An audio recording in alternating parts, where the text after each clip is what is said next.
MS Raj விளாக்ஸ்ல இருந்து வந்திருக்கோம்னு சொல்லுங்க. MS Raj vlogs. MS ராஜ்னா யார் எதுன்னு கேட்பாங்க. அது மட்டும் சொல்றாங்க. எக்ஸ்ட்ரா அமௌண்ட் போட்டுறாங்க. சோத்திரை அடி வாங்கியாச்சு, சேத்திரை அடி வாங்கியாச்சு. இந்தியன் பொண்ணுங்க தான் அல்டி புழுகுறான் சார். நேத்தெல்லாம் நாக்க தொங்க போட்டு ஜொல்லு விட்டுட்டு பாத்துட்டு இருந்தான். எங்க மாமா டிரைவிங்க பாக்குறமே அச்சுனராவே இல்ல. அடிச்சத சொல்லு. இவருக்கு இல்ல அங்க. போடா தேவரா ஓட்டுனீங்களே பால் வரதான் பாக்க. இவர் இந்த லட்சணத்துல தான் வண்டியை ஓட்டுறாரு. நேத்து வந்து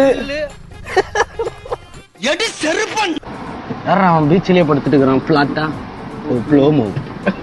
கொடுக்கும்போது எனக்கு தெரிஞ்சு இது மட்டும்தான் அவங்ககிட்ட போய் கொடுப்போம்னு நினைக்கிறேன். மத்தது எல்லாமே பேச்சம்பழம் தான். நல்லா இருக்கு. என்னது பேச்சம்பழம்? அட பாவி.